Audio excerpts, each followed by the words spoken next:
Hello, everyone. A very good evening to one and all present with us today in the webinar and joining us in this very insightful session. And definitely, I'm sure you're going to have a great time over here. Okay. So, everyone, I'm Zuili Adate. I'm the coordinator at Team Sankaran. So, joining with me here is Dhananjay Patil. Good evening, everyone. My name is Dhananjay Patil, and I am also a co-coordinator at the Other Song Academy. A warm welcome to all of you who have joined us today for this special webinar, Find Your Answers, Meet the Expert, hosted by the Other Song Academy, founded by the renowned Dr. Sankaran sir. It is truly a privilege to have you here with us. Whether you are a new homeopath or a long-time practitioner, today's session is designed to offer a deeper understanding and practical insights into the world of homeopathy. Dr. Sankaran is a visionary in the field of homeopathy who has inspired countless individuals around the globe with his innovative approach to the TB through the Other Song Academy. His work has been touched the lives of many, and this webinar is a unique opportunity to interact with some of the brightest minds in the homeopathy who have learned and worked under the direct guidance of Dr. Sankaran sir, also the experts from the first batch of Gurukul. During today's session, our expert panel will address some of the most pressing questions, demystifying the common concerns, and offer expert guidance. Our goal is to ensure that by the end of the webinar, you walk away with the answers that help you to guide your journey towards the better health, well-being, and a good homeopathic practitioner. So without any further ado, let's start. So I would like to request Julie ma'am to introduce our panel for today. Yes, Dhananjay. Okay. So, here we have the panel of experts, I would say. Yeah. So, starting like we have Dr. Manish, Dr. Piyush, Dr. Kamlesh, Dr. Ambol, and Dr. Meeta with us. Okay. So, Dhananjay, I would request you, let's just request Dr. Manish to start and explain exactly, give a brief idea about TOS to our viewers, to our subscribers. Hello, friends. Hello, everyone. It's a pleasure to introduce this philosophy that has rocked the world of homeopathy since last few years at a next level. The main philosophy is of treating, teaching, and transforming, learning from practical things, not just theory, but the cases seen in front of us being treated live and watching their follow-ups.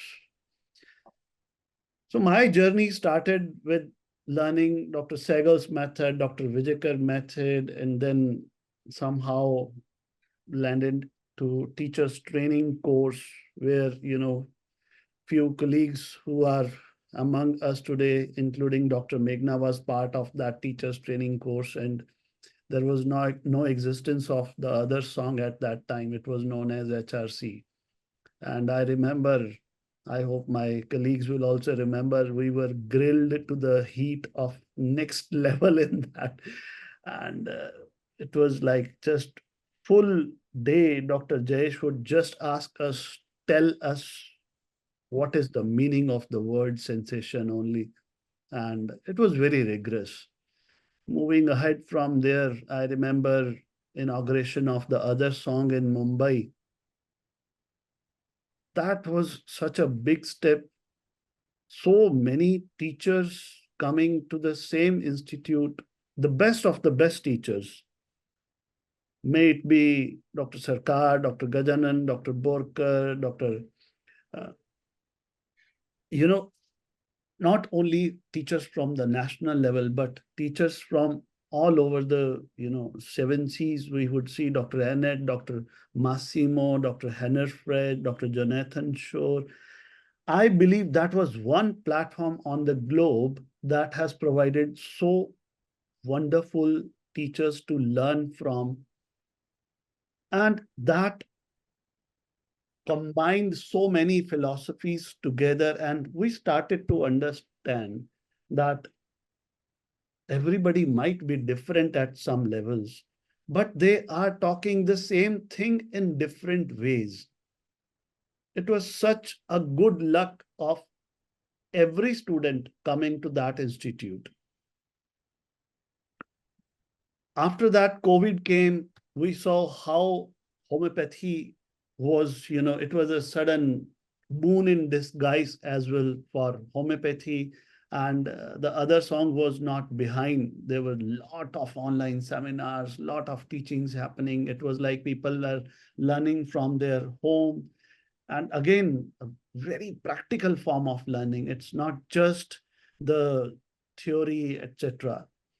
And then after COVID, this idea of Gurukul, it was such wonderful learning with so close proximity with Sir, Sankaran Sir, that you are meditating with him, taking walks with him, singing with him, and also bringing your difficult cases from him and your colleagues. Got so wonderful colleagues, so many wonderful friends from there who can, support you in your cases as well. You can learn from each other. Today, you will see Team Sankaran will be introduced, Dr. Piyush, who is very good at hypnosis as well, at Hammer's theory as well. Dr. Kamlesh from Nagpur, Dr. Meeta, who is a teacher in PEM itself. Dr. Preeti and Prajakta are international teachers as well as learning a very successful platform in their own level. Dr. Amol, the variety is so much. He is practicing in a rural area. People say, how can a villager's patient can be taken to the sensation method or not? He will show you a few cases, examples, and you will see. And there is a doctor from Tamil Nadu, Dr. Charuvan, who from whom I don't only love to learn homeopathy, but he also decodes my Tamil songs as well. So it's a wonderful team. It's a wonderful company, and to learn from something there might be present in Sir's vision that he has taken homeopathy to such a leaps and bounds ahead in such a short time. Kuch to hoga. So it's like I would speak a share Hindi couplet for him that हजारों साल नरगिस अपनी बेनूरी पे रोती है तब जाकर होता है चमन में दी दवर पैदा. For my foreign authors will do some translation or something like that. But that's who we are. We stand. It's not only the homeopathic learning, but the wisdom that we learn, wisdom of life that we learn from the presence of Sir, that has brought us together to this platform. So with that, I will request Dhananjay or Zuli to take over. This is who we are as a team Sankaran. Thank you.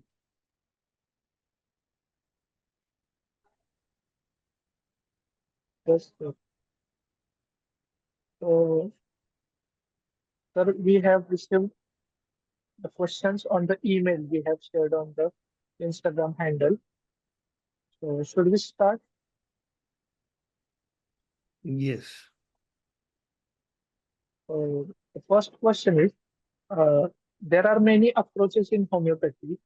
Which one is the best to start homeopathic practice? Sensation, HHF, polarity method, ICR method. So, which method is the best method? Which to practice? Which to take in the practice?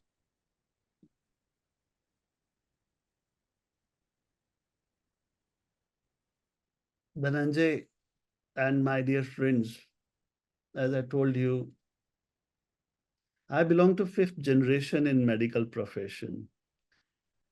And my father he's no more, but he was a pillar of homeopathy in North India.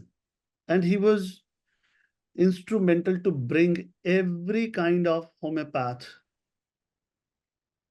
his habit was also to learn and to give to the world. So I was exposed to every kind of method, whether it is Dr. Segal's method, Dr. Vijayakar's method, Dr. Dhavle's methodology.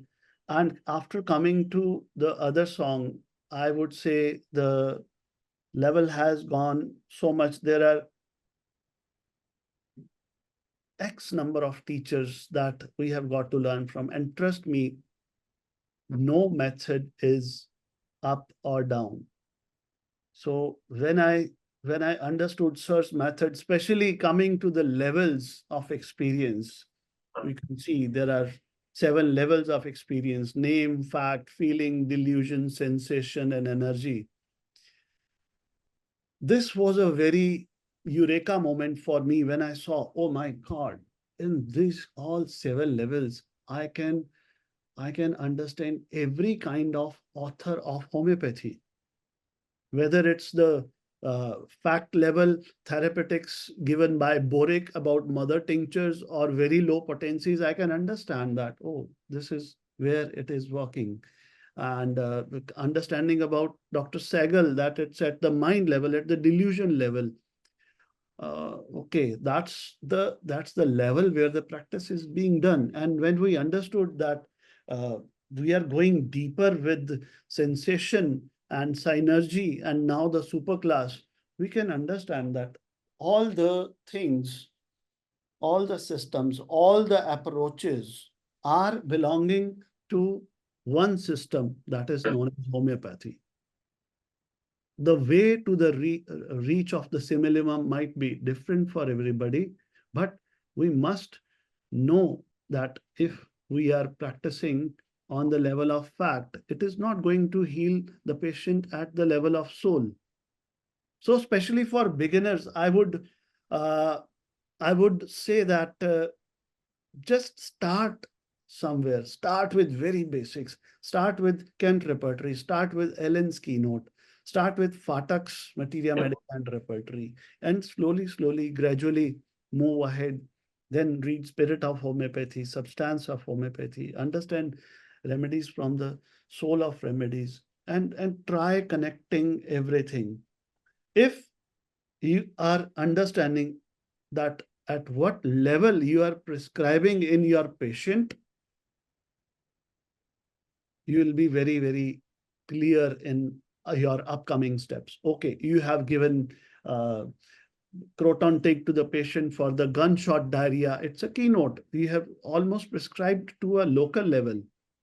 But then coming to the follow up, when the patient has a little more faith on you, then you can start to explore deeper and deeper and understand the patient at deeper level. So all the systems are good. The best thing I saw in this institute is that it did not criticize any methodology. It was inclusive of all the methodology, whether it is Dr. Sarkar's methodology or Dr. Gandhi's PEM. And that's what my mission of my life is, to integrate both logical and intuitive approaches. And very soon we are going to announce what is going to happen in some time. We are very excited about that. Definitely, we would just like to say to audience, so there's something excitement on the way, okay? And we'd also request you all, to all the audience, like whatever queries you have, or you have to ask a specific panel, you can just drop into the chat, and we'll just pick up the questions and we'll ask the panelist, okay? So we have some question. The next question, actually, like we have received for Dr. Amol Kirar. Okay. So, doctor, the question is like which repertory we should use? Like, what makes us a good homeopath? Like, some say it's a knowledge of materia medica, some say the keywords of repertory, some say organon, some say pathology. There are a lot of, ideas like which people are saying. So, can you just guide us how to go ahead and which is the best way or best knowledge to go ahead? Dr. Amol, over to Yeah. you. Yes. So I am Dr. Amol Krar from Bhopal, and I am PG in repertory. So this is a very good question, and it is important while we start our practice, because repertory, there are type of repertory, means general repertory, regional repertory. So there are much philosophy, but we are not going to talk about the philosophy. We are going to talk about the clinical implementation of repertory. Means it's depend upon which type of case you have. If you have complete symptoms, you can go with the repertory like Boger Boningason repertory or Boningason characteristic repertory. If you have general, you can use that Kent repertory or synthetic repertory. You can use. But the main question is how to use. So for the answer of this question is like very simple. Hahnemann say, I does not see what mind does not know. So we know, if we know the repertory, we can use. Means, for example, if we know the symptoms is exit in the particular repertory, then we can identify our patient speak that symptoms, we can collect, and we can use these symptoms to find or to individualize the person. But other thing is more important also, that when we can bypass the repertory, like if patient has specific sensation, specific peculiar symptoms, and sometimes it is not listed in the repertory, it can be listed in the materia medica or some proving, like so we can go with that too. And like other that question is, let pathological cases or cases with lack of symptoms, means one-sided disease, we can say. So in these cases, we can use a small repertory like Patak repertory, Boric repertory. These are the very specific and very precise. In these repertory, they put uh, symptoms and remedy very few and authentic, even multi-time, they repeatedly they can get result from that medicine. So we can use these small repertory too. Dr. George Bitulkas says that main tool for practice is repertory. Some people say if you don't have repertory in your table, you cannot practice judicially with the patient. So repertory is very important, but important is implementation too. You have to implement in your cases, in your so implementation is come from, if you read, just when you have free time, you can read the symptoms rubric by rubric, rubric by rubric. So these rubric register in your mind. When patient speak, then you get that this is type of rubric we have, this type of symptoms we have. So this is idea.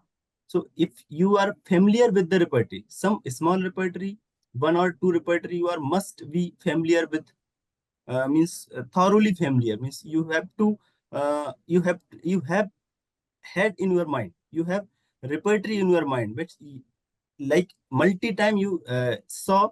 So no need to see in direct book form or in like software form. It is in your mind, that should be in your mind. Some small repertory and bigger repertory you can use by the software or by the book form. So this is the way, means knowledge and repeated exposure of the repertory give the knowledge and give the courage to use that symptoms, or give the idea that this symptoms is available in our repertory. So repeated exposure is good for understanding of repertory. Any repertory you can choose, with their philosophy and plan and construction given in the repertory too. Yes. Yeah, thank you, sir. I'm sure like the way you have explained it, and I'm sure it's very understood. Okay, so so again to the audience, I would like to say if you have any questions, please drop it into the section, and we'll just pick up the questions from them.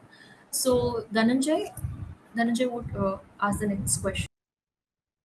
Yeah, ma'am.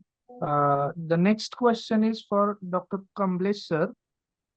Is there any importance of pathology if we select medicine based on the holistic approach?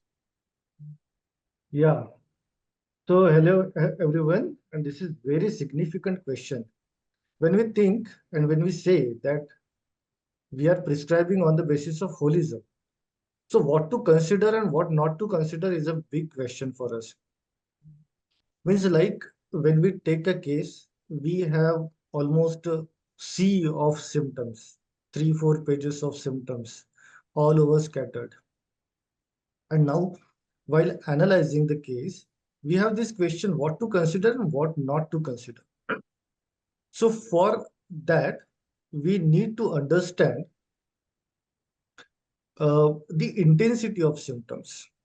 We need to understand that in a given case, there are some symptoms who are superficial and some symptoms which are very in depth. So, it is always a good idea to, during case taking, to dive deep into understanding and perception of the patient and to look for the very in-depth symptoms which are very subtle and not to consider superficial symptoms because superficial symptoms can change, but what do not change, what persist is in-depth symptoms. And these in-depth symptoms are also called as characteristic symptoms. And these characteristic symptoms can be at any level.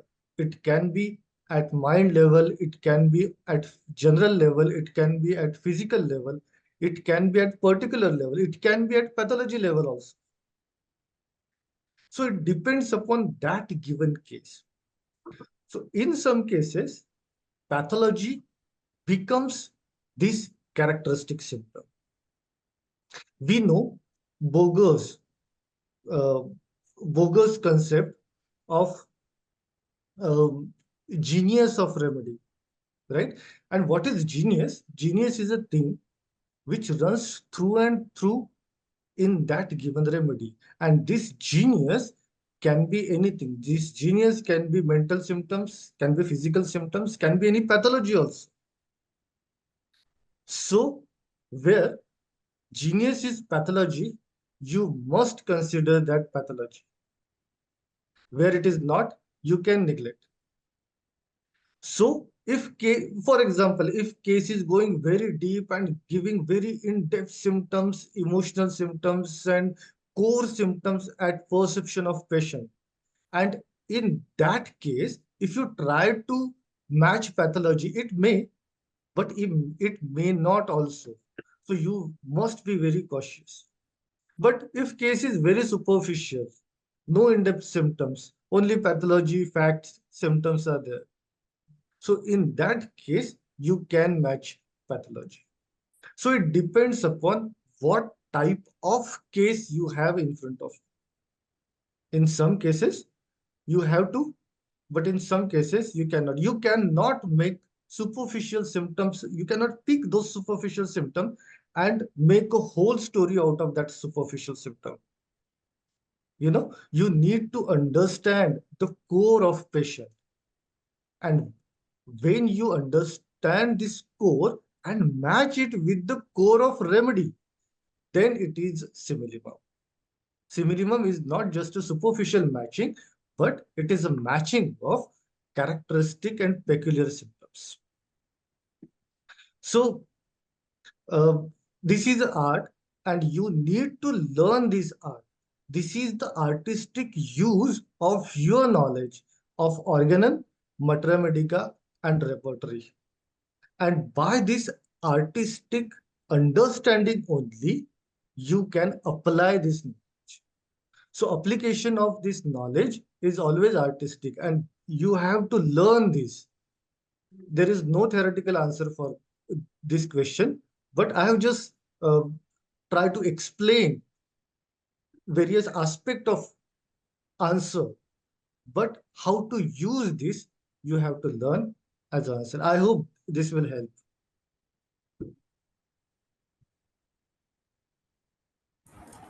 Yes, sir, definitely. I think everyone over here, the panelists would agree that we should make this, webinar a bit interactive, because we have the attendees, from all over the world we are having. Okay. So I think we should take some time now, and I would request the audience, just to put in the question, and let's see like what all queries are there on the way.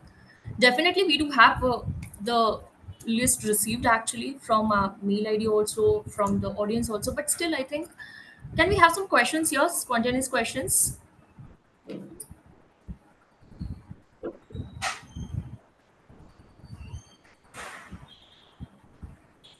Okay, so we have one. Why there is soric miasm in Sankaran's plant chart? So we have this from Dr. Rhea Sunil.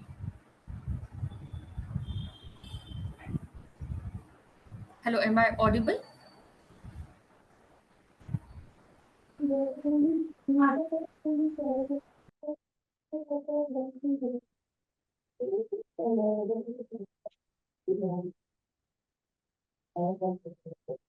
I would request the panelists, if anyone would address to Dr. Rhea. Yeah, so the question is that why there is no soric miasm in the plant chart. It's not Yes, sir. this way that there is no column of sora, but the thing is that there are very few soric remedies, and top of them are like lycopodium, which again does not belong to the dicots, and they are present in the rubrics. If you go to the family repertory and go to the miasm section, it's there. Maybe if I could, you do you have that software with you, Dr. Rhea? Can you please reply in the chat so I can get your answer? Okay, so the thing is that when you look at the plant chart, you see the different remedies of a family classified into the various miasms. Soric miasm contains very few remedies. If I could just read out, otherwise in the book schema, it's all mentioned there which remedies are soric. So just because there are less number of remedies, maybe wherever you are referring to this chart, it doesn't contain the soric column, but it exists there. Otherwise, in all plant charts, it should exist, and like other miasms, but due to the lack of remedies, it has reached you like this. Okay, hope it clarifies that.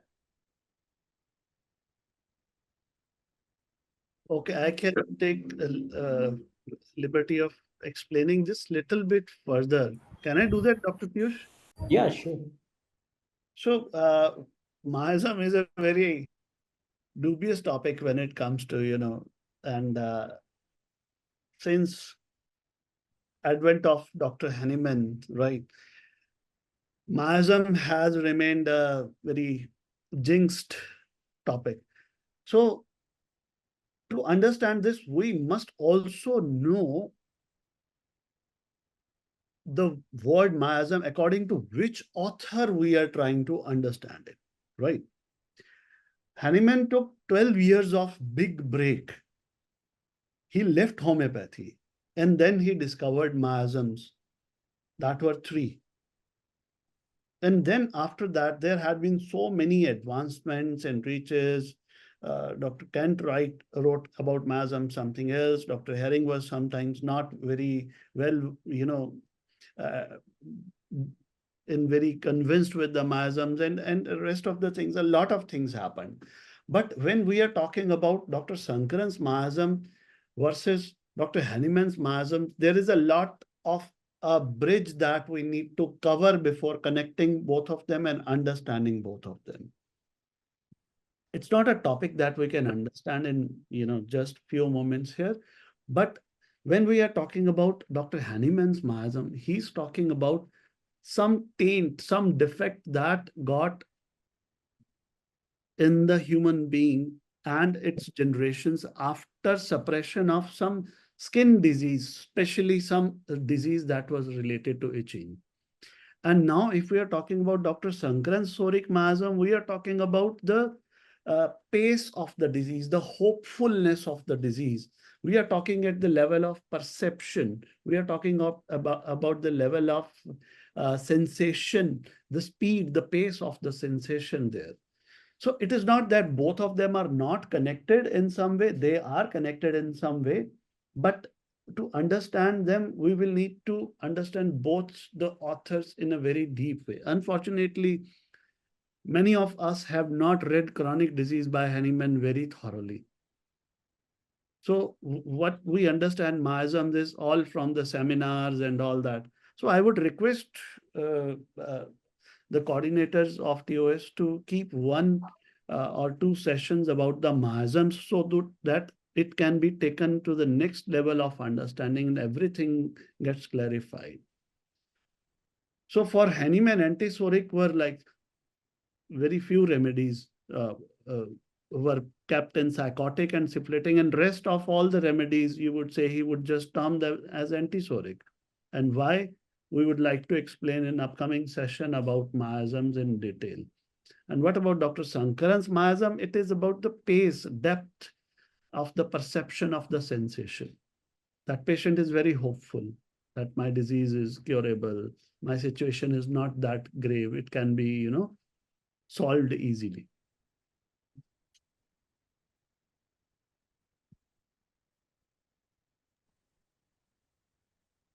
So next question is to Dr. from Bliss, sir. Yes, please. So someone has asked that can I give some example about what I have answered already about pathology questions. So I will try to answer that first, and then we can go for next question probably. So, like for example, if I have patient who catches cold very easily, who perspires a lot, and when I inquire about his childhood, he has this tendency for um, tonsils, tendency for lymph node affections. So isn't it a very significant symptoms, because this tonsillitis is not just a pathology, but it has become tendency. So isn't it become a very significant symptom, and isn't it not worth to consider? Yes, definitely it is, but because it is not just a pathology which come and go. It is a tendency which persists from childhood till now. So we definitely must try to match with our medicine this tendency for lymph nodes or tonsils affections, especially aggravated after cold exposure. So this is one of the examples. I hope I'm clear with explaining whatever I told so far. Yes, Dhananjay. So the next question is, why is homeopathy so complicated to understand and practice? Is there a simple fixed method to follow in homeopathy, or will it change after some time? Yeah, true. So in aphorism 2, Dr. Hahnemann himself has said that how we should achieve cure. So cure must be achieved in a very shortest way, most reliable and most harmless way on easily comprehensible principles. So what do we mean by easily comprehensible principles? That homeopathy principles must be based on very easy and simple things. And they are. Homeopathy is simple. Homeopathy is not complicated. But remember, my friends, homeopathy is very specialized science. It is not science at a graduation level. I believe homeopathy is post-graduation level science. It can cure even so-called incurable cases also. It can treat most difficult pathologies on this globe. It is such a divine and uh,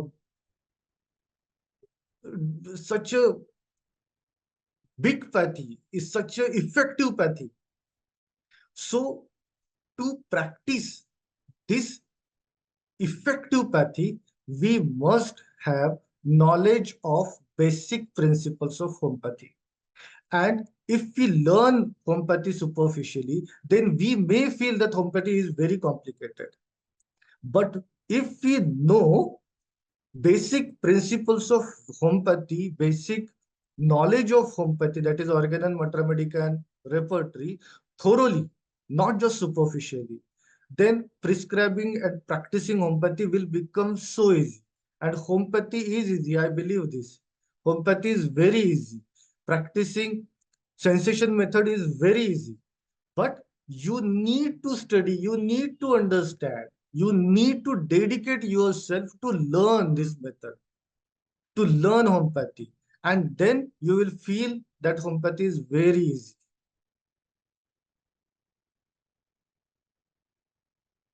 I hope I answered.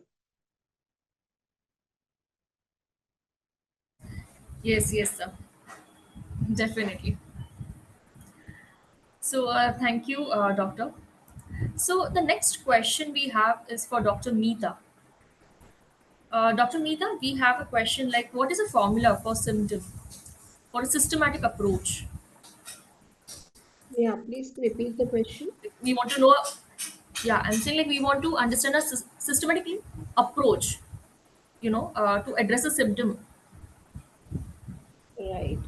So see, when we started studying the definition of symptom and now what we understand as a symptom has grown. The with these methods, with the systems, the system approach, we are deepening our understanding of a symptom. Initially, we used to divide a symptom into physical general, then a pathological general, then a mental general.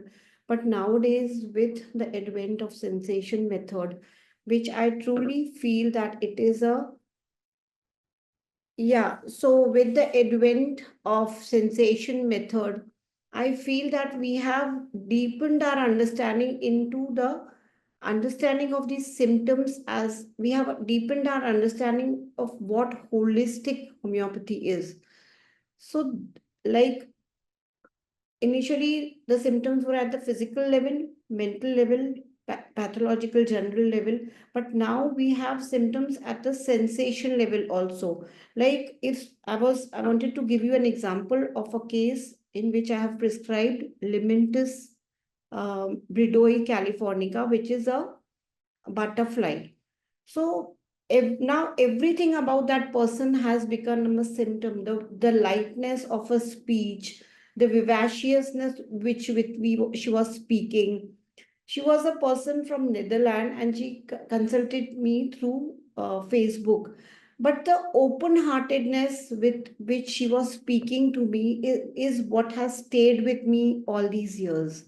So now even that is a symptom, right? When you see a butterfly, when you understand the remedy from the sensation method, that lightness, that vivaciousness, that cheerfulness, so everything has become a symptom.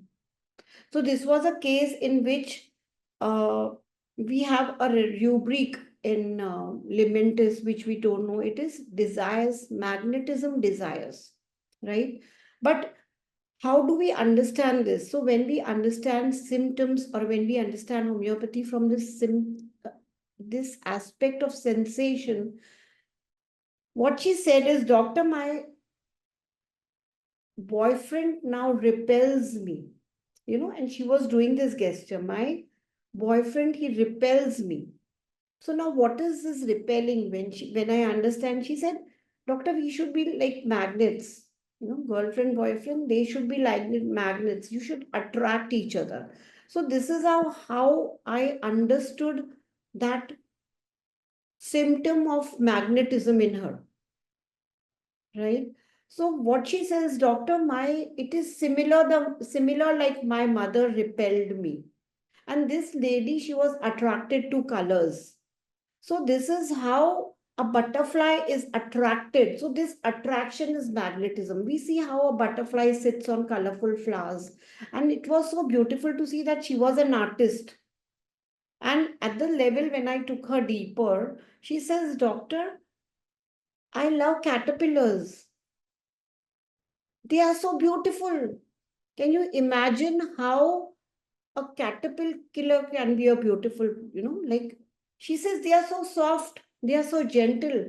Okay, they are so kind. How can a caterpillar be kind? So even this was a symptom for me. So this is the beauty of understanding all these methods. Every method will give you one more tool in your toolbox to practice. And now for me, everything is a symptom. So we have to broaden our understanding. We have to broaden our horizons of understanding homeopathy. And I would take this platform as again expressing my gratitude for Dr. Shankaran, who has given us this sensation method. I am in deep love and have a huge respect for this method. It has changed my life as a person. We have done this course with Dr. Jayesh Shah.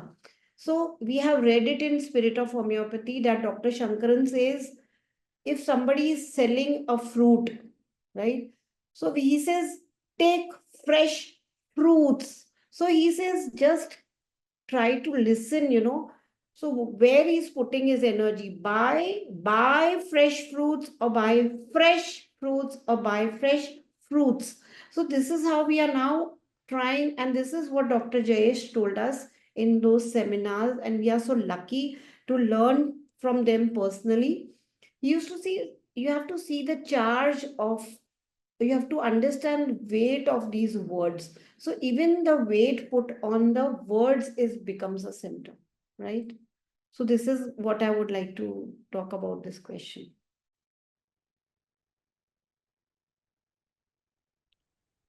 You wonderfully reminded us of Sir's peripheral vision, that what is said and how it is said, and what not asked has been said. Right. So we were taught how to listen. So listening is an art. This is what we were taught in TTC, also in teachers. Listening is an art. So you have to understand. And I remember one word again from Dr. Dinesh. We have all gems in our team of other song. He used to say that even a pause has a meaning. Where the pause is coming, how much is the pause? So even pause becomes a symptom for me now. Yeah.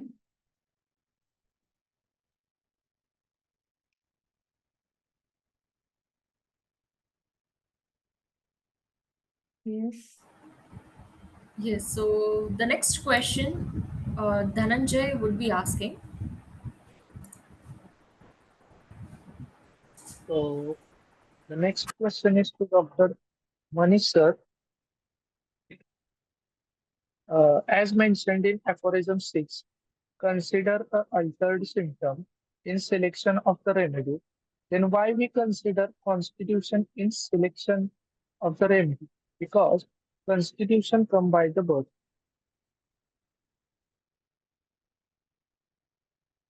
Yeah, this is the question asked by Vijay Lakshmi, I think. And to simplify this question, I think Dr. Vijaya is asking simply the difference between the acute prescription and the chronic prescription. So in aphorism 5, basically, Dr. Henneman has emphasized to take the exciting causes, especially for the acute diseases, are more important. And we can have there are more questions related to acute diseases as well, how to be confident in acute disease. I don't remember the name of the person who asked, but I think we can make a course on that as well for the acute diseases. And the main thing that Dr. Henneman implying here is to mainly take the exciting causes. Now, very important thing here we need to understand is this exciting cause can be outside the patient as well and inside the patient as well. I'll give you a simple example. A patient came to you after a injury of falling from the stairs, right? He is telling you that his whole body is paining. There is soreness, there is aching everywhere, right? So this fall, this injury is an exciting cause. And most probably, most of us will think about arnica, yes or no? Now imagine a patient who has come with very high fever to you and he is complaining to you, all my body is paining a lot with this fever. And if you ask, what would be the kind of feeling on in your body, what is the kind of experience you are having in your body, the patient says, as if I have been beaten with the stick. Now this is also an exciting cause, but this exciting cause is not from outside but inside. So we must know what kind of acute we are talking about. Acutes can also be divided if we talk about organ, we know sporadic, pandemic, epidemic, and individual. So this is a kind of individual acute disease where the patient is experiencing arnica as well from inside, right? And I believe the deeper arnica patient is the second one who without any external cause is experiencing arnica from inside. And second part of the question is that the aphorism fifth also mentioned about the fundamental causes that are very important for uh, treating the chronic disease. And when we are talking about the fundamental causes, what we are talking about is the constitution of the body. It's not that somebody picks up the heavy bucket and gets a sprain. There is already some defect, some fundamental problem in the constitution of the person because of which that happens. And aphorism 6 is talking about the totality of symptoms. After considering both exciting and fundamental causes, then we have to, collect all the symptoms, make a totality out of it. And totality means what? Again, evaluation and understanding of which are the primary symptoms to be given the most importance and which complete the whole picture. So of course, we'll in coming up sessions, we'll give more example with cases and everything, but we need to understand the prescription being done in very depth to have a confident result, the clarity of remedy being given, the reason of the remedy selected by you should be very, very clear. Your diagnosis, your approach, whether this cause is external or internal, you're giving patient medicine from therapeutic approach, or you are using 5 fingers, because that level of prescription will decide what kind of result is going to come and how you're going to follow up the patient.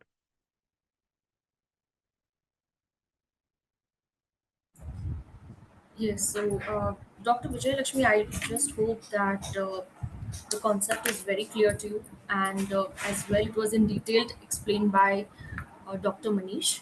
Okay, so we have a next question for Dr. Piyush. We have picked this up from our audience. Okay, so the question is, Dr. Piyush, for you, that utility of GNM with sensation method. Can you just elaborate on that? And one more question to that is, can you explain the role of psychodynamics with sensation method? Yeah, sure. So, since the question is about GNM and we are discussing homeopathy here, let's talk a bit about what GNM says in its principles first. GNM says that every pathology that appears in the system has some emotional or psychological background, in fact, a causation to it. No doubt the causation is important to us, and we have worked with case taking as per the GNM questionnaires for quite maybe 5 to 6 years. But let's go back to GNM. What they say is that any emotional shock that comes to a person has an impact on the brain first. But in most of the cases where we are asking through the GNM, we didn't go as per the GNM way. They go for the brain scans first, then they find out where the hammer focus is. I'm sorry if other people are not able to understand it that much, but I'll just come to the same point where it should come. So what GNM does is it identifies the spot in the brain first, and according to that, it understands what relay to the organ is. But in homeopathy, when we are doing this, we are not actually going for the brain scans, point one. Second thing is that GNM, suppose, gives us that respiratory complaints arise out of fear and fright. Now, this fear and fright, as we see it in the sensation method, in the levels of experience, fear, fright is the level 3. If we go to the organ and part, we see that it is a generalized emotion. Suppose there is a situation and anybody can feel fear or fright in that situation, it's common.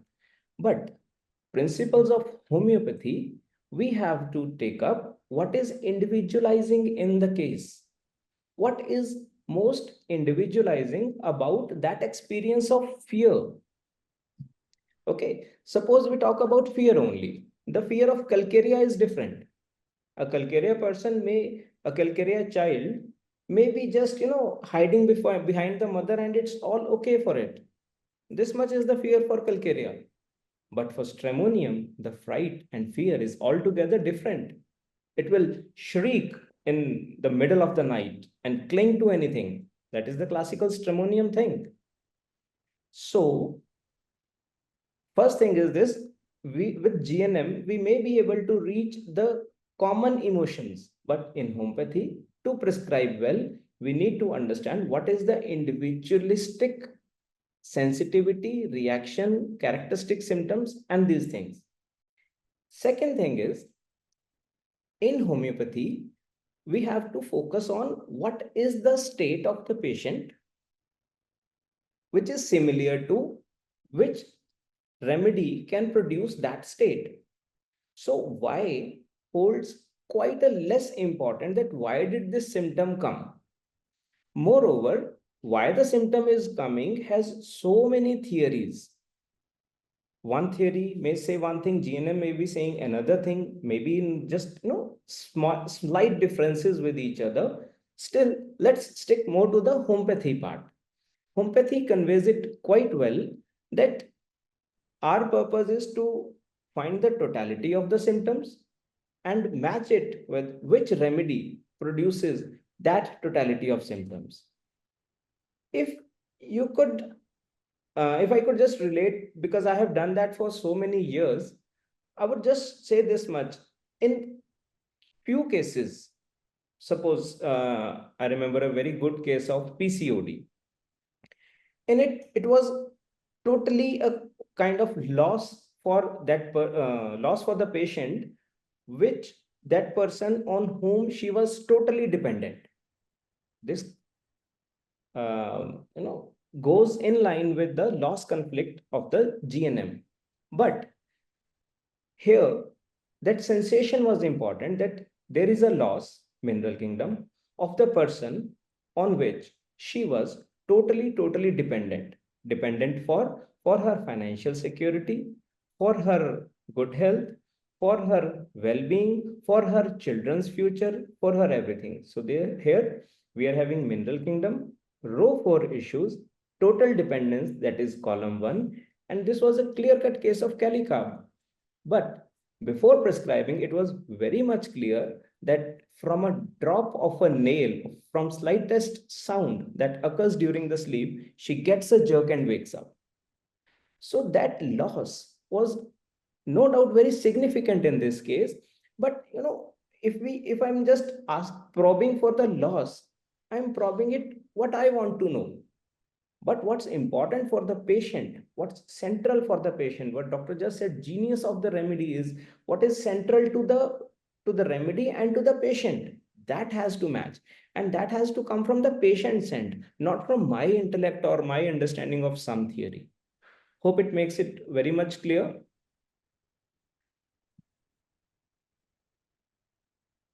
Thank you, sir. Welcome. So the next question is to Dr. Kamlesh, sir. Sir, what do you consider the most common mistake the new practitioner make, and how can they that can be avoided? Yeah. So I believe this is a primary question for most of the beginners who start their practice or want to start their practice. So whatever I have understood, I think what is most biggest mistake is lack of clinical uh, practice. So if beginners are not clinically trained well in terms of understanding, in terms of case taking, in terms of prescribing, in terms of understanding the uh, potency selection and repetition, because I'm reading the chat and a lot of people are asking about potency selection and repetition. And if beginners are not well trained clinically, then it is the biggest problem for them. So there is no shortcut for success, my friends. You have to work hard. You have to be clinically sound. And when you have good results, if you can prescribe good remedies, you will produce good results, then this is the only way to the success. So for beginners, this is my advice to be clinically well trained. Understand, sit with some experienced homeopath, observe the skills of case taking, prescribing, understanding the remedies, understanding the patient. And when you will be clinically well trained, then no one can stop you from getting success you want in your clinical life. So I think this is the biggest mistake. What See, half cooked cake will not taste well. So you must be cooked properly. You must get burn into that oven. This is the only way. I hope this will help. Thank you, sir. Yes, sir, definitely, because training is definitely a very worthwhile investment, actually. So, more the better they get the experience, actually. Okay. So, the next question we have is for Dr. Amol. Okay. So, Dr. Amol, we have the question saying that what is five finger method, which is given by Dr. Rajan Sankaran? And they also want to know, like, is it a new method or is it a old method? Okay. And also, if yes, then why it is so important? So this is a very important question, and it is important in other way also. Like when in Hahnemann time, there was a few remedy. Means in Hahnemann has proved 99 remedy. In that time, we need of repertory. Means repertory is systematic index of remedy. Now the number of remedy has increased. So we need to categorize. So the five finger method is nothing but the same thing that previous master did to understand or to get the remedy. For example, if So first I just explain the what is the five finger method. Five finger method means this five finger. In first finger there is a super class, second finger super class subclass first, and second is a kingdom, and third is miasm, fourth finger is characteristic, and fifth fifth finger is a source quality and keynote. These are the five basic components. If we understand a remedy, we should understand why these five finger. So it will give you the right understanding of that remedy. So first I would like to speak about the super class and subclass. It is nothing but just the categorize, or uh, it is just the dynamic response of the remedy or of the person. Suppose, what is this? Suppose we need to go somewhere. Suppose we need to go Peninsula Height.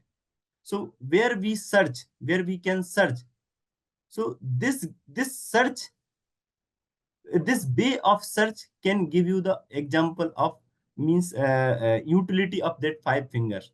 Means if we search in, if we want to go Peninsula Height in Mumbai, we search it is in the Asia, it is in the Mumbai, it is in the India, it is in the Mumbai, it is in Andheri West, then it is in the road called CD Barfiwala, and there it is a Peninsula Height building. So like that if we search a remedy, suppose we want to search a remedy like pulsatilla. So where is pulsatilla is? Pulsatilla is first superclass. Pulsatilla is plant kingdom. Pulsatilla miasm is psychotic. Pulsatilla characteristic is what? And pulsatilla proving symptoms. So if we understand these things, we can understand that remedy in it holistic way. In that superclass, we have six superclass. Like first superclass is magnolidy, first superclass plant, and second superclass, first superclass magnolidy, second hemamelidy, carophyllidy, third dilinidy, rosidi, and asterine. These the first superclass, and these also the second means that subclass. So each class has their dynamic, means dynamic. So by the help of dynamic, we can narrow down where we are going to search for our simillimum. If a person or a patient is from that fifth superclass, means they need for stability, status quo. So we can narrow down our search. We need a remedy from that particular area. That particular area. So we leave our other remedy that we have. So our that search become limited, and our work or effort become much less. So this can help to understand the patient or to understand the remedy. So I want to say that it is not a something new. It is a old one, but it is more systematic, and it done by sir very beautifully, explain with cases, explain every remedy in that particular superclass or subclasses in his book, like superclass in homeopathy. So go with that book, and you understand, and you really love that concept of superclass and subclass. It really helping us in our daily practice. It really helping us in understanding of remedy. So this is a really wonderful idea. Everyone should go with this. Thank you. Thank you, sir. So the next question is to Dr. Manish Japal, sir. Sir, can you discuss your approach to study new remedies and incorporating them in your daily practice? Yes, dear. By new remedies, if you mean rare remedies as well, I would I would frankly say I'm not a very big fan of rare remedies. They are known as rare remedies because they are used rarely. First things first is that we should be very well versed with our basics. I always say to my students, there are three most important books written by our original master Hahnemann: Chronic Disease, Organon, and Materia Medica Pura.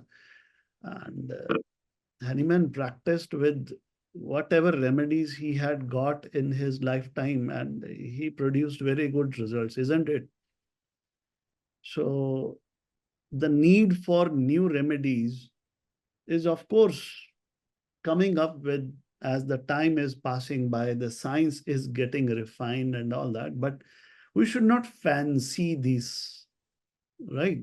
Okay, I am a rare remedy practitioner, I give, you know, etc., etc. Our focus is to not give the rare remedy, but the right remedy. And how do we come to the right remedy is by refining ourselves as a homeopath and also refining ourselves as a human being by understanding human being deeper and deeper and deeper. So whatever we are studying with sir, I know sir sometimes joke, I am Dr. Sankaran and I practice the Sankaran system the least. Till date, we see every case has 10, 20, 30 uh, rubrics, chart of repertorization being taken by sir. So even if in the last live case that was taken by Sankaran sir, he came to Salix fragilis, which was a very new remedy. He did not came to that remedy for prescribing a rare remedy, but because that was the remedy that was needed by the patient. And to achieve that kind of accuracy, i I don't know how many of my fellow friends and people who are attending the session, they remember their old time. There used to be a television with the manual channel that was to be rotated on the television, right? And there were big keys on it. It would go from one channel to another channel in a big step, tuck tuck tuck. And there used to be a very refining radio frequency button also in that, with which you would clarify the picture more. So to go to that kind of remedies, again, as Dr. Amol has discussed about five finger method, we will keep becoming more sure about the rarer remedies if we are very sure about, okay, this is the superclass of this patient. The patient is talking about, there was a girl who came with hair fall and there was a cyst on her forehead. She is talking about identity again and again, how I appear in public. She always used to be a position holder, etc., etc., etc. And I could feel that silica is one of the most important part of this patient because it belongs to the patient's experiences belonging to third superclass as well. But also there was an element of great dependency, where she would want a partner of her choice having X, Y, Z, A, B, C. There was a list of qualities that partner should have. And she was very dependent on her mother for emotional support and all. So I could understand and give her natrum silicata instead of just silica by getting grip of knowing the basics first. So my request to all my fellow attendees are that stick to basics first. As you will know, how to understand lac caninum, then you can understand later on how to differentiate. There are various cats. There is lion also, tiger also, panther also, cheetah also. This is going into very nitty-gritty of details. But first, we should go to understand basics. If we don't understand the whole mammal group only, how would we differentiate cats from dogs and etc. etc. So I hope I have answered this question, that the rare remedies is not our objective to give them, but to give the right remedy.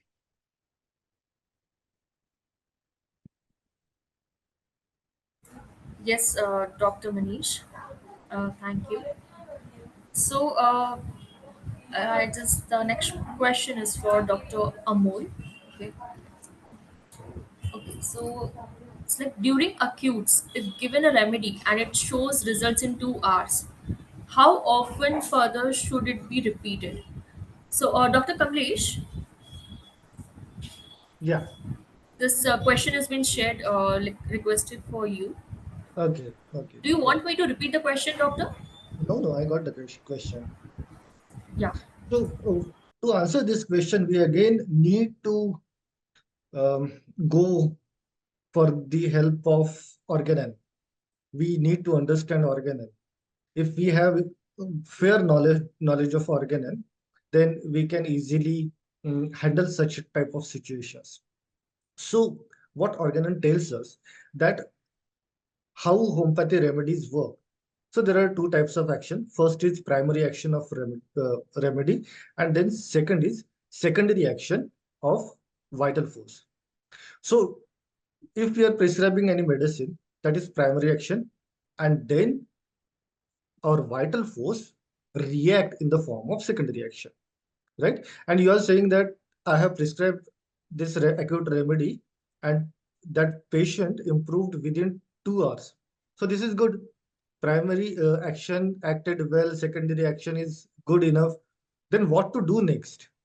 So if we go on repeating primary action and if we'll not give secondary action to work, to express, then that is not good. So we must give some time for the secondary action to express to its full extent. And how much this time will be, there is no rule for this. We have to observe that if patient is improving and if he is getting standstill, if he is getting standstill, then repeat again. Then it is a time for inflicting primary action again. And then again wait. This time may be 15 minutes, this time may be 2 hours, this time may be months in chronic cases. So there is no rule for repeating, but yes, there is rule how to repeat. If we clearly understand the concept of primary and secondary action, then it will become very easy to repeat the dose. Like, for example, I remember I had a case of hepatic encephalopathy, and that patient was in coma. So I repeated indicated medicine early till that patient came out of coma. And within 3 years, that patient came out of coma. And when he came out of coma, I stopped repeating. So this is the rule, because that medicine perfectly did it work. So it's okay. Now there is no need to repeat. Now wait and watch. Are there indication of same remedy? Are there indication of other remedy? Are there need to repeat the same remedy? Scenario may be different. So we know 12, Kent's 12 observation. It can be any from this 12 observation. So we must be very aware and alert about what is happening there in case after prescribing first dose, second dose, or so. I hope this will help.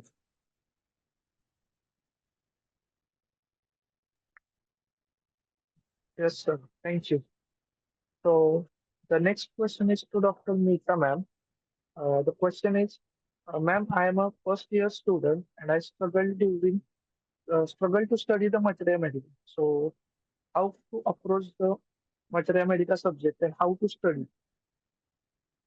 Yes, doctor, it's good that you're here today, and I really appreciate your spirit of learning in a first year itself. You're here. So, congratulations to you. So, it's a learning journey, and in first year, we have, I think, 60 remedies. So, these remedies have to be studied from the source book. But in first year, I think the first book you should refer is Allen's keynotes and then the Kent's lectures, because these books are the source books and they have the real essence of homeopathy. Like till date, I have Allen's keynotes on my desktop and I keep referring it till date. Then the third book which really suggest is Borix, Borix Materia Medica.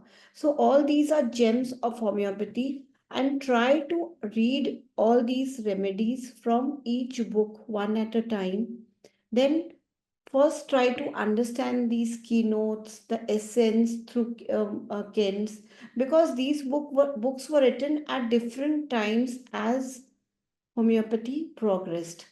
And because the same remedy you'll study from Allen's, then you'll study from Kent, so you'll understand different aspects of that remedy. And as you go further, read these same remedies from Soul of Materia Medica. It's written by Dr. Shankaran. So you'll understand these remedies better. This was my personal experience. When you read these remedies again from Soul of Remedies, written by Dr. Shankaran, everything comes together. Right? So this is growing with time and growing as our teachers and mentors are giving us new techniques. Also, in first year, you can read these remedies as groups from Dr. Farrington's. Dr. Farrington has tried to study these remedies in groups. I remember studying Ophidia group from Dr. Farrington when I was in first year. But now same remedies I'm studying as a group as reptiles, as Dr. Shankaran has classified these into three kingdoms. So when you study these groups from kingdom approach, you'll understand these remedies better. So as we evolve, it's clinical materia medica, I think. In that we have groups of remedies. So till date, I feel that I'm still learning pulsatilla from different aspects. So whatever you get on the way, you keep on expanding your knowledge. This is what I'll say as a student of first year.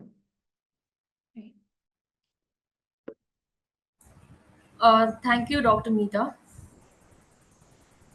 So the next question which we have is like for the open forum, I would say, to all the panelists who wishes to answer. So the question is like, what strategies, doctors, would you recommend efficiently by using the repertory in complex cases with numerous symptoms? So I would request any panelist would just take up this question and answer this. Okay, let me take this question. When we say that we have a case with numerous symptoms, there is a possibility that the data that has come from the patient has not been organized and categorized properly. What I mean by organized and categorized properly, recently Dr. Amol just talked about the 5-finger method. Before that, we are well versed with the 8-box method. When we are receiving a lot of information from the patient, even it was perhaps Dr. Kent who says that sometimes we have pages of symptoms but no case. What perhaps this is the same situation that you are referring to. You have a lot of information, lot of words that have come up, but they need to be aligned properly. You have to, first of all, complete some symptoms. You have to see which symptoms are coming with great intensity, and whatever is coming with great intensity has to be studied, probed, understood, inquired in its totality: location, sensation, concomitant, modality. When did it start? What is the impact of this pathology or this symptom on you? As you start to organize these things, then you start to get a feel of who the patient is, what the problem actually is. No? You start to get to know, do I have clear cut mental symptoms in the case? What are the most individualizing symptoms of the case? If suppose a patient is saying that I'm allergic to 10 things, I'm not going to repertorize all those 10 things aggravation. No, I may just consider that it is an allergic constitution. If the person says that I faint on fear, on fright, on anger, on slight prick, on seeing somebody in distress, on something, I'm not going to repertorize all these symptoms. What I'm going to do is I may be considering that it's a hysterical patient. It has a tendency to faint. So this is how you have to, separate the grain from the chaff. This is the point where we organize which data is coming at which level. Suppose he's talking about so many of his life stories. That is all just a level 2 fact and emotion level information. What is the common denominator of all those stories? That can be the genius of the case. And that genius of the case may be lying in the physical symptoms, maybe in the sensations, maybe in a common approach towards all those incidents that occurred in his life. So you first need to go through that all information you have about the case again, compartmentalize into the 8-box methods or the 5 fingers method, and then you give a due weightage, which box, which aspect is the clearest. So that is what sir says, the anchor of the case. Once you have the anchor of the case, now I'm just quoting everything from sir's teaching. Once you have the anchor of the case, now you need the second clearest fingerprint. If you have the master access to the master class, you must go to the case taking sections. It's all explained over there. If you do not have it, go for the module 2 and you'll have it all. One clearest thing, second clearest fingerprint, and now you repertorize or you put these things together. This will give you, it's narrow down your search from thousands of remedy to maybe 2 or 3 remedies to the max, and mostly to one remedy only, that you can rule in according to the other parameters of the 5 fingers. This 5-finger method is the wonderful thing that's working in the most complicated and the most scattered cases all over, because once you sometimes in a case you reach to the super class and so many other mental symptoms are just encompassed in that super class box, and now you are free to look at the rest of the information where the characteristic is lying. So in every such case, in every case, do not forget the principles of individualization, of characteristic symptoms.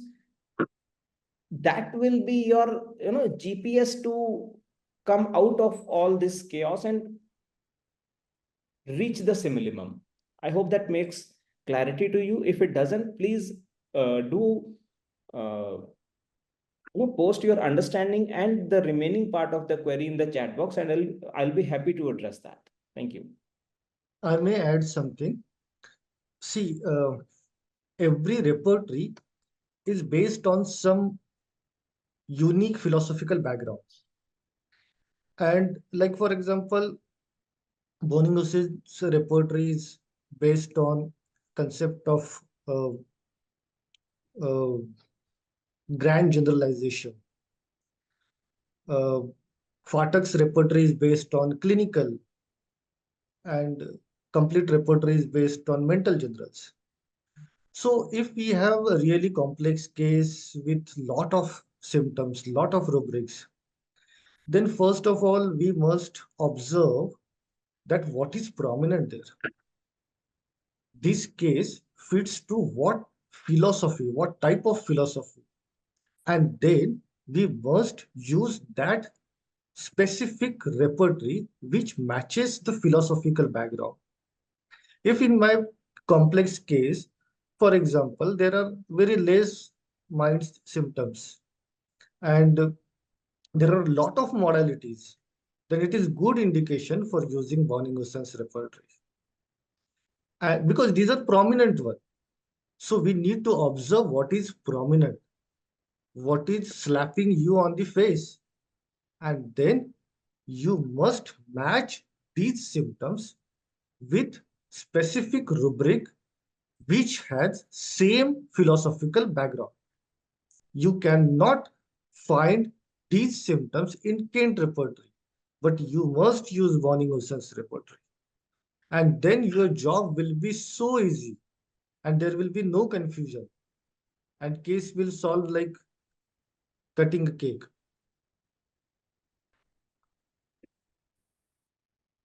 Yes, sir. Okay. Thank you. Uh, so the next question is to Dr. Manish Jaffar, sir. In some remedies, the sensation of cold and the sensation of heat can occur, but the person usually tends to be cold or hot. But when you put the filter on the person's state, some remedies disappear, and perhaps they could be valid too. What to do then?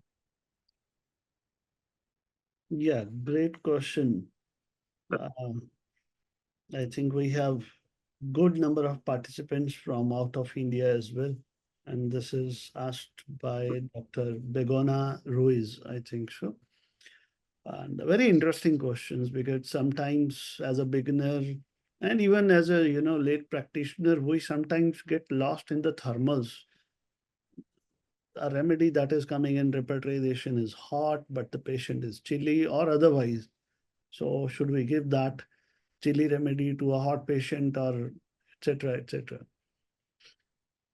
So to answer this, I would again like to come back to what my friends have already been telling you, that we have to see how loudly and how boldly the thermal of patient is being shown with utmost clarity by the patient or not.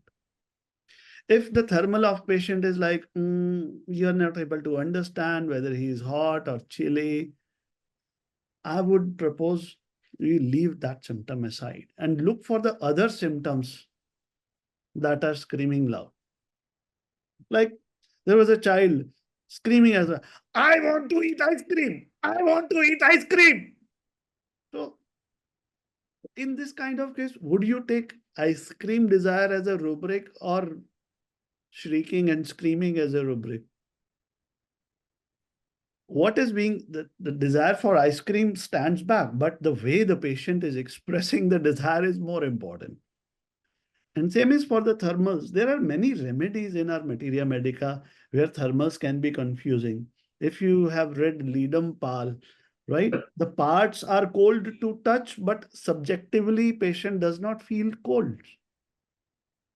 For a camphor patient, it would be very, very tough to integrate. Would it be lying in a hot patient or a cold patient? Sulfur patients might become acute. In acute state, they become hot, and in chronic cases, they might become cold. So my advice is you have to match the intensity of symptom of the patient with the intensity of the symptom of the remedy. Like straight away putting patients into categories and all that, many times it might not lead to a very good success. Take things that are shouting, clear, bold, and important, and leave what is like that. And also, I have learned from sir personally again and again that if a symptom of remedy is absent in the patient, does not rules out that remedy. That I have to, learn a good time repeatedly again and again, and it stays with me now. Yeah. Okay. Thank you, Dr. Manish. It's good actually, along with the queries getting resolved, and we are also get to know and getting enlightened by the learnings of Dr. Rajan Sankaran. So thank you so much to you. Okay, so we have the next question on board for Dr. Amol. Dr. Amol, the question is for you. That is the importance of observation. What is the importance of observation and understanding of case taking? Yeah. Dr. Amol. Yeah. Yes. So observation is really important. In approach number 6, Dr. Henneman mentioned unprejudiced observer. Approach number 83 and 84 something. So they give the general direction of case taking. And approach number 84, how he behave, how he react. So these some or other approach he mentioned about the observation, means what important observation is. So observation means how he sit in front of us, how he behave, or these type of observation are really helpful. Means we cannot interpret it. This is direct symptoms, and we always see or listen that such type of old homeopath, they prescribe the remedy only just see the patient, just see how he came into the chamber or clinic, and they just prescribe the remedy. Even they see the face or see the pathology, no single question to be they ask, and they prescribe. Why? Because these pupils, these doctors are really good at their observation. So where from these observational symptoms came and how we understand? Because these are the important. No one can deny such type of symptoms. So these symptoms are really scattered in our repertory, in our materia medica. We have to read, we have to underline these such observational symptoms. If you read Boger materia medica, they are given. If you read repertory, small repertory, even larger repertory, these symptoms are given. For example, that expression of face. If you go in, if you go the chapter face, there is this rubric expression. You can see lot of expression, sad expression, and a different type of expression, and these are the observational symptoms. If you go the sitting posture or position while sleep, if pulsatilla, you can see how he sleep, one head, one hand over the head or below the head, how medorinum or carcinosincy sleep on the abdomen. So these symptoms are observational. You go, you see the patient, you can observe. Nobody can give. You can observe. And these are the gem. Nobody can deny. Like, for example, the symptom that face, knobby nose. There is a symptoms. The remedy is met. If and if you get that person who has that knobby crown-like nose, you can think aurum. Means observation are guide to that remedy, guided to that remedy. You can confirm why other way. One or two other symptoms are confirmatory symptom you can ask. Like if some person sitting in front of you and they start standing, and standing is like that difficult to stand. So these symptoms are some like thuza, back, difficult, back sitting, difficult to something, some symptoms like that. And if you see some of other observational symptoms like that extremities crack, heel, there is lycopodium. You just see the heel. If it is cracked on the heel, then lycopodium. If it is cracked all over the sole, it is arsenic. And these are the observational symptoms.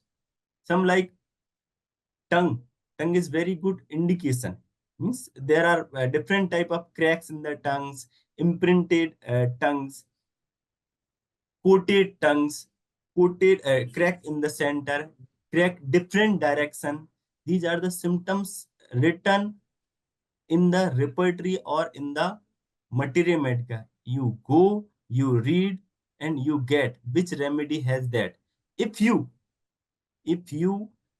come to particular remedy, suppose lycopodium, by the other symptoms or other totality, you can ask, open your, means saw your heel. If there is crack, you are sure that this person is lycopodium.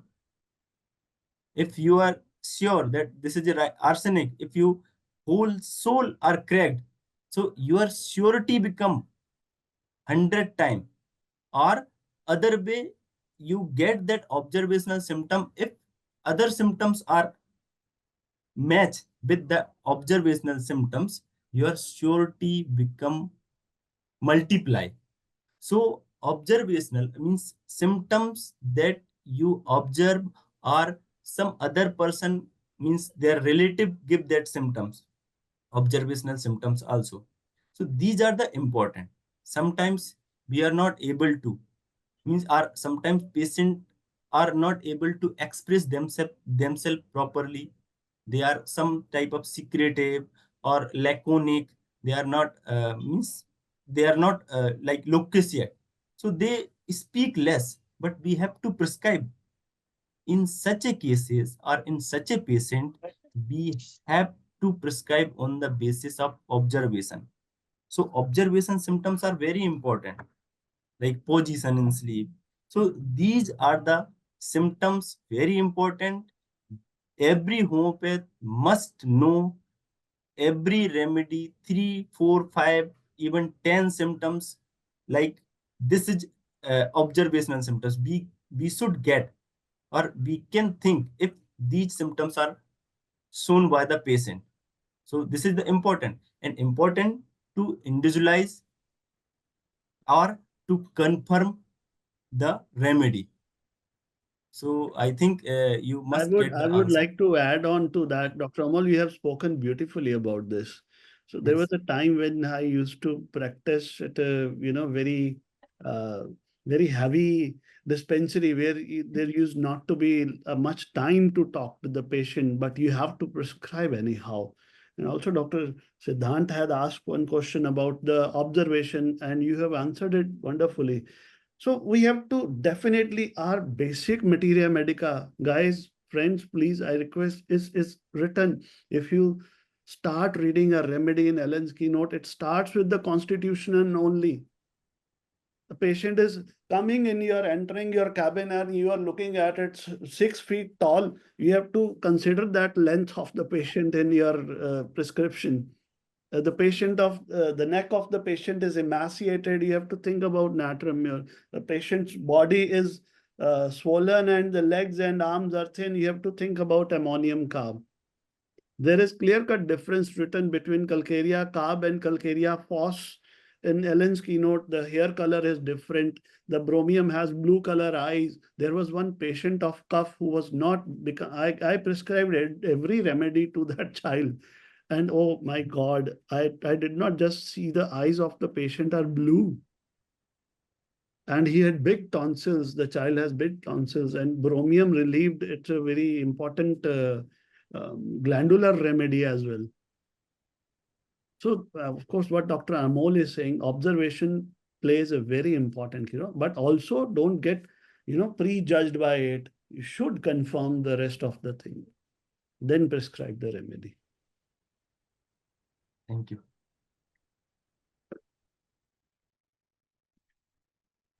Thank you, sir. Uh, so the next question is to Dr. Lisa, ma'am. The question is from the chat box. Will the remedies like China Ars and China Sully have patterns of both Rubicia family and mineral kingdom. Yes, Chininum sulf and Chininum ars. These are complex remedies, and these will have both the characteristics of a plant and also a mineral. And this is what we have understood only after when we see the symptoms of Chininum sulf and Chininum ars, we'll see that nervousness, debility runs through and through in both the remedies. But in when we understand these from this perspective of patterns, what we see is where this weakness is coming from, right? In Chininum self, we'll see somebody like sulfur who is very egoistic, very dominating and dictatorial, and then he fails. That's why we have a rubric in Chininum self, which is ambition disappointed from. So now when we study these remedies from this aspect, we understand from where this is coming. In Chininum Ars, we see a rubric which is he doesn't have any desire to earn. So he is having this rubric of ambition, loss of money to make. So this is a broken down phase of arsenic. So we'll see this. He is from the right side of periodic table. He has now lost his ambition to make money. So we see that this is coming from row 4, right? And in Chininum self, we'll see this dictatorial, this, and we also see a kind of buoyancy. He'll be a bit like sulfur kind. So these flavors, we'll see basically the China, Rubiaceae themes of China, but in that we'll see this flavor of sulfur or we'll see this flavor of arsenic. Right now, I can give you an example where we have these. It's although a mineral and mineral. I had a case of arsenicum hydrogenisatum. So in this, I was so sure of arsenic. This person had diabetes.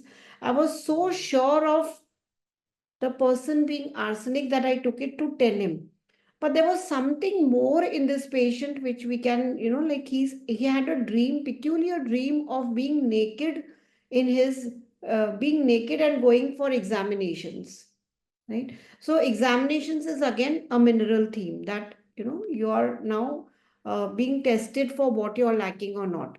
But what he had, when I asked him this experience of how did you feel when you go to the exams, when you went naked, he says, doctor, I felt so light. I was in an but I felt so light, doctor, and that is what I like. I like this lightness, and I love traveling, but I don't need any baggage.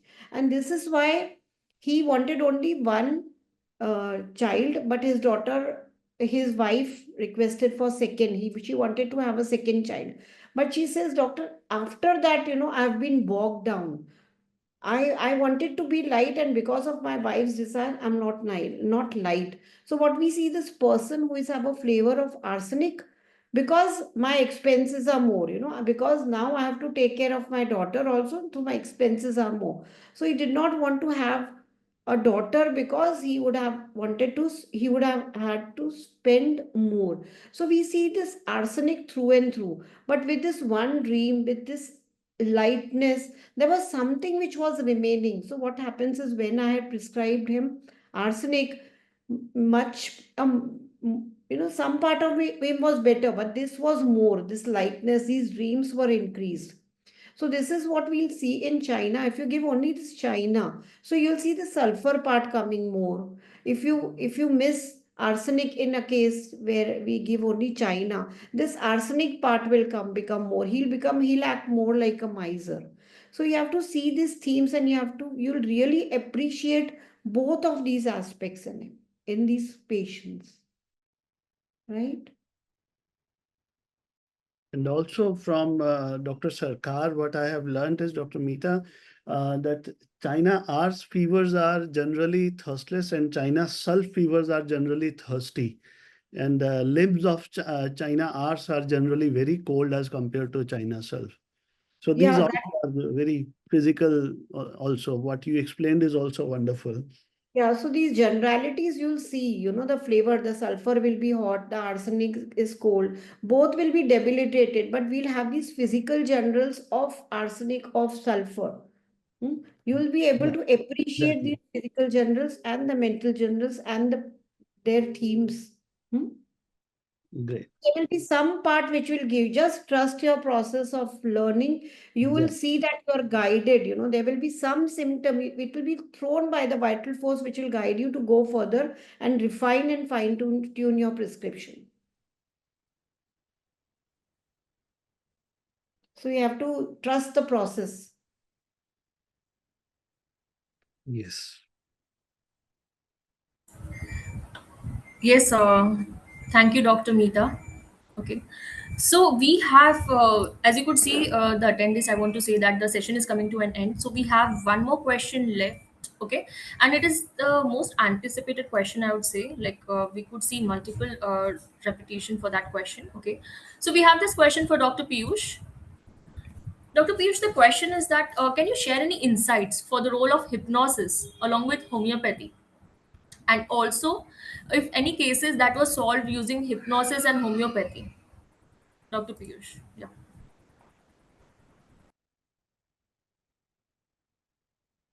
You are muted, Piyush.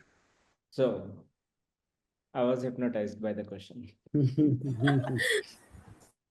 So this is actually a very interesting question that has come up, because hypnosis is a very taboo thing.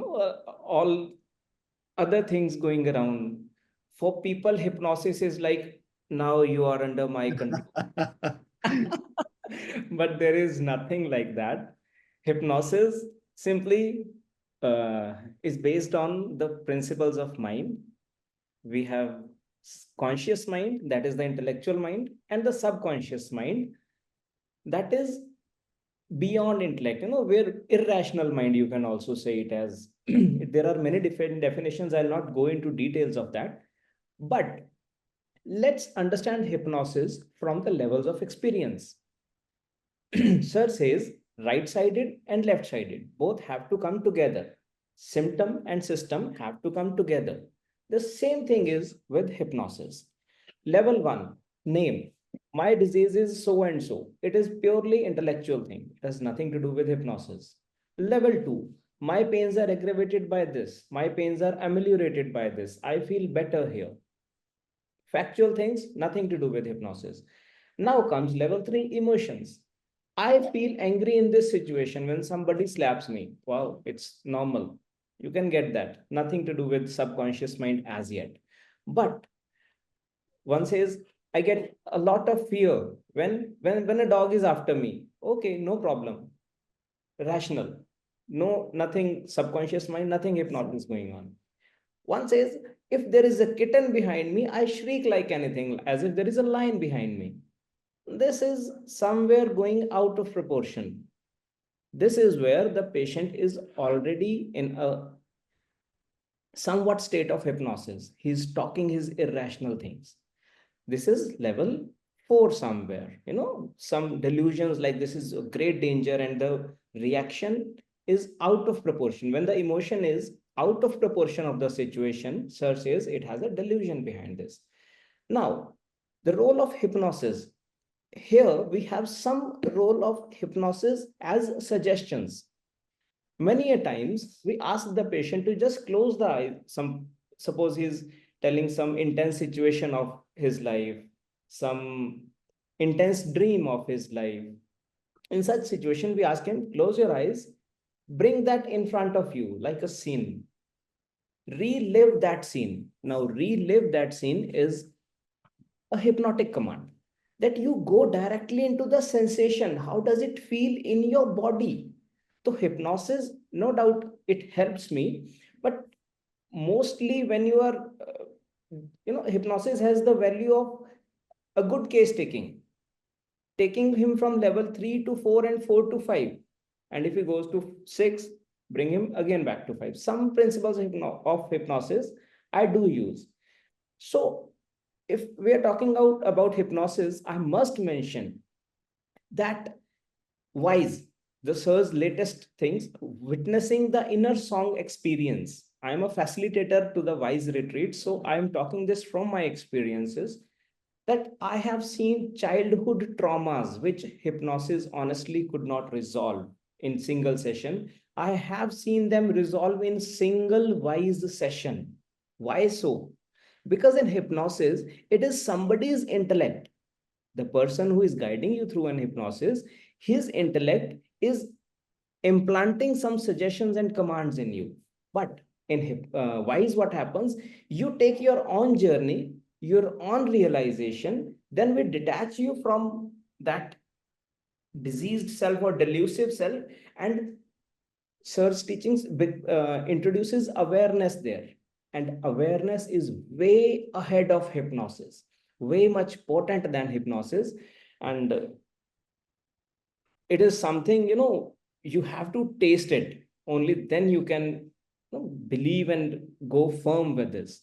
So I'll invite you, everybody, to become versed with the wise processes. There's a book called From Shadow to Light. There are retreats happening. You should come there. I'll not take very much time here. I'll conclude my question here. One more question was there in my name, that you want to see a case with 5 fingers method. We do not have time right now, and sorry, I'm not joining tomorrow. So I must inform, perhaps it's Dr. Malik, someone, Dr. Nancy Malik or someone. On 18th of October, I'm having a session on the YouTube Materia Medica channel, that YouTube channel, Bovista. It's about the Hindi Materia Medica. Here I'm going to share about these 5 fingers as well as a small case from those 5 fingers. I'll see you there. Thank you. Thank you, sir. So the last question for today is to Dr. Manish Jappal, sir. So, how to proceed with patients who are not able to express themselves well, or the patients who are not deeply connected to themselves? It's very coincidental that the questions are getting chained with each other. There was one patient with great uterine bleeding. This lady in her 40s, not moving ahead with the case. And her symptoms were very, very simple, that she's having bleeding, there is pain during menses, she becomes very weak and drained, she is not able to stand. But, simply by bringing forward the picture of swans in front of her, the wise process, she went into a whole world of imagination. As Dr. Piyush said just recently, that we have to explore the unconscious of the patient. So by introducing this wise process through this picture, what are we doing? We are exploring the unconscious of the patient who is not very deeply connected with himself deeply. So what she did was just amazing. She started going into the picture. She started explaining how she went into the Dal Lake, and then she started explaining the remedy itself, source itself, that Nufar luteum. She was so sensitive for cruelty of animals, so sensitive for suffering of others, that she would give her own footwear to the barefooted beggar and go home barefooted. So this is a wise process, hypnosis. Words doesn't matter. We have to take patient deeper to the sensation level. Anyhow. So these are very simple methods, by imagination, by taking patient into another world, by making children draw their painting and explain, telling them to explain it. We can take them very deep, and even by discussing something very irrelevant to the patient. If patient is not going deep, just start some random discussion with the patient, and somehow, even if you start with the button of the shirt, he will land up into his remedy. You have just to continue. And I really want to, I think Dr. Meeta wanted to connect something with hypnosis. I really want to know what she wanted to express. By that, we will learn much more. If Dr. Meeta, you can quickly. Yes, Dr. Manish, actually, I wanted to say the same thing. And as you said, every question is getting connected. So, Yeah. hypnosis, if you are a good case taker, if you are mastering your case taking, hypnosis happens in homeopathic case taking. That is the beauty. You know, when you are a good, when you witness the case with silence, hypnosis happens, and only then you can unlock the subconscious, as Dr. Piyush said. So it Exactly. happens and it is mandatory. So when you deepen your practice, when you practice with years, this will happen. And this is the thing which will unfold the real essence of the patient. So it is mandatory in very cases where the patient is not able to express. It's so amazing, Dr. Meeta, and rest of my friends are here sharing, coming from different places of India, coming from different kind of practices, different genres, how we all are binded together by one man, by one institution. Right. We have learned from Dr. Jayesh, the healing, the hypnosis, Kalos, whatever you can take the name, take. Whatever names you take, these sensation and these levels, once you understand these levels, now you will unfold some magic. I really want you to just be with homeopathy, be with this institute. You will learn miracles. You learned homeopathy to a level which you have never ever imagined. Yes. And I would pass on to Julie and Dhananjay for if you want to tell something about upcoming tomorrow. Is there something? Yes, doctor, definitely. We have a lot in store actually. So I must say today the day one was truly incredible. Thank you for your active participation. Okay. So as I told, we have lot and more store, some exciting sessions, and yes, new speakers aligned. And yes, we'll have the speaker as well. Okay.